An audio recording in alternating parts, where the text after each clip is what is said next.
বাংলাদেশ এবং মার্কিন যুক্তরাষ্ট্রের একটা বড় বাণিজ্যিক অংশীদারিত্ব আছে।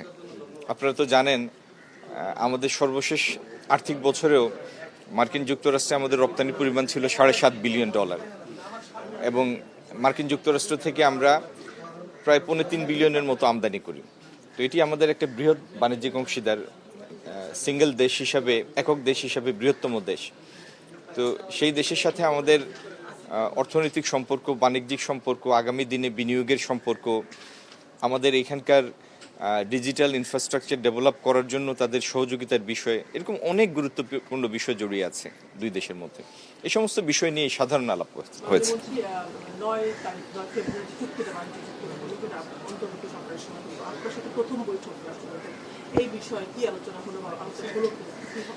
না, এটা নিয়ে এমন বিশেষ কোনো কথা হয়নি। এটি তো হয়েছে 9 তারিখ স্বাক্ষর হয়েছে, এটি নিয়ে আর আলাদা করে কোনো আলাপ হয়নি। মাননীয় প্রধানমন্ত্রীকে যে এটি নিয়ে কোনো আলাপ হয়নি। মাননীয় প্রধানমন্ত্রীকে যে কংগ্রাচুলেশন লেটার দিয়েছিলেন ট্রাম্প, সেখানে বলেছিল যে বাণিজ্য চুক্তি প্লাস সামরিক যেসব বিষয় আছে এগুলো যাতে মেনে চলে বাংলাদেশে, কিন্তু সেই বিষয়টা এখানে আলোচনা হয়েছে কিনা, এবং এই চুক্তি নিয়ে আপনার এক ধরনের সমালোচনা আছে বাংলাদেশে, এবং বাংলাদেশের স্বার্থ বিরোধী চুক্তি হয়েছে এই বিষয়টা আছে, তো সেটা নিয়ে আপনার কি আলোচনা? এই চুক্তির বিষয়টি আজকে আলোচনার বিষয় হিসাবে আসেনি। আর সামরিক বিষয় তো বাণিজ্য মন্ত্রণালয়ের বিষয় না। একটু জিজ্ঞেস করেছিলাম আপনাকে, আবার একটু কাইন্ডলি করি। আপনি যদিও বলছেন যে এই বিষয়ে আপনাকে জোর করতে হবে, কিন্তু তারপরও আমরা করছি দেশের সাথে সবার আগে বাংলাদেশ, আপনার সরকারের স্লোগান। সেক্ষেত্রে এই বাণিজ্য চুক্তি যেটা হলো বাংলাদেশের সাথে, এটা নিয়ে মানুষ যেটা বলছে যে আসলে এখানে বাংলাদেশ স্বার্থ রক্ষা হয়নি, সেই ক্ষেত্রে আপনার সরকারের পদক্ষেপ কি থাকবে? আপনি কি পদক্ষেপ নেবেন? পরবর্তী ওই চুক্তিটা যাচাই বাছাই কতদিন লাগবে, করবেন কি করবেন? চুক্তি তো স্বাক্ষর একটা হয়েছে, সেই চুক্তিটি বলবৎ হওয়ার জন্য কিছু ফর্মালাইজেশনের প্রক্রিয়া আছে। আর চুক্তি, যে কোনো একটা চুক্তিতেই, সাধারণভাবে আমি বলছি, যে কোনো একটা চুক্তিতে দুটো পক্ষ থাকে এবং দুই পক্ষেরই কিছু চাওয়া থাকে। কয়েকটি ধারা এক পক্ষের খুব অনুকূলে হয়, আরও কয়েকটি ধারা আরেক পক্ষের খুব অনুকূলে হয়, এবং দুই পক্ষই চেষ্টা করে আলাপ আলোচনার মধ্যে দিয়ে এমন একটি জায়গায় পৌঁছাতে যেখানে উভয়ের জন্য একটা উইন উইন সিচুয়েশন হয়। এই চুক্তির মধ্যে অনেক ধারা আছে যেগুলির উপরে আমরা বাণিজ্যিক সম্পর্কটাকে আগামী দিনে জোরদার করতে পারব। আমি এটিকে হোলসেল নেগেটিভ বা হোলসেল পজিটিভ এই দৃষ্টিকোণ থেকে এখনো এইভাবে দেখছি না। এটি একটা চুক্তি হয়েছে, এটি একটি বাস্তবতা। আমরা আজকের দিনে এই পর্যন্তই থাকি।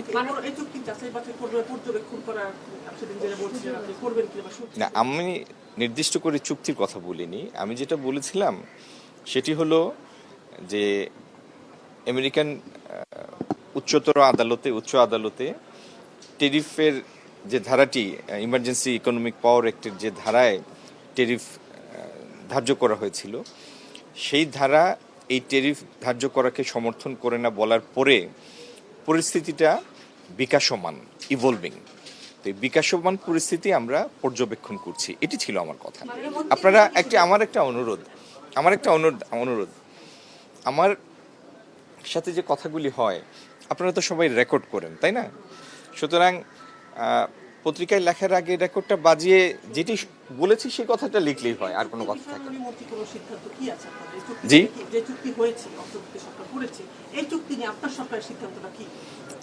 চুক্তি তো একটা হয়েছে, এখানে তো সিদ্ধান্তের কিছু নাই। এই চুক্তি তো মার্কিন যুক্তরাষ্ট্র এবং বাংলাদেশ দুই সরকারের মধ্যে চুক্তি হয়েছে, এটা তো রাষ্ট্রীয় চুক্তি। সুতরাং এই চুক্তিতে যদি আপনারা কোনো কিছু দেখেন, খারাপ দেখেন, সেটা আমাদের কাছে উত্থাপন করবেন, আমরাও দেখছি। আমাদের কাছে এখন পর্যন্ত সেরকম কিছু প্রতীয়মান হয় নাই। আর আরেকটা জিনিস আমি বলি, কোনো চুক্তি এন্ড অফ লাইফ না, জীবনের সর্বশেষ কিছু না। প্রত্যেকটা চুক্তিতে সেলফ কেয়ারিংয়ের জন্য তার নিজস্ব কিছু ধারা থাকে, এবং সেখানে তো এরকম যদি কোনোদিন আমাদের কাছে কিছু প্রতীয়মান হয় যে এই ধারাটার সংযোজন, বিয়োজন, পরিবর্তন দরকার, সেখানে ফার্দার নেগোসিয়েশনের স্কোপ তো সবসময় রয়েছে। এজন্য আমার অনুরোধ হচ্ছে, এটা নিয়ে এত উদ্বিগ্ন হবেন না দয়া করে। আমি যতটুকু বলেছি ততটুকুই বলেছি। হ্যাঁ, মন্ত্রী ভিসা বন্ডের আওতায় বাংলাদেশ পড়েছে, ব্যবসায়ীদের জন্য যেটা B1 যেটা ব্যবসায়ীরা বলছেন যে তারা যেন ভিসা বন্ডের আওতায় না আসে, সেই বিষয়ে কোনো কিছু উত্থাপন করেছে? এটি আমাদের পররাষ্ট্র মন্ত্রণালয় দেখবেন বিষয়টা। শুধু ব্যবসায়ীদের বিষয় না, আপনারা হ্যাঁ, কিন্তু এটা নিয়ে কাজ করবে পররাষ্ট্র মন্ত্রণালয়। আমরা তো সবসময় অনুরোধ করব যেন আমাদের ব্যবসায়ীরা, বিনিয়োগকারীরা এবং তাদের দেশের ব্যবসায়ীরা, বিনিয়োগকারীরা যেন স্বচ্ছন্দে সহজভাবে দুই দেশে আসা যাওয়া করতে পারে। এটির মধ্যে যেন কোনো প্রতিবন্ধকতা সৃষ্টি না হয়, এটির অনুরোধ তো আমাদের সবসময় থাকবে। আজকেও কি এই অনুরোধ না, এই নিয়ে আলাপ হয়নি আজকে। সরকারের সাথে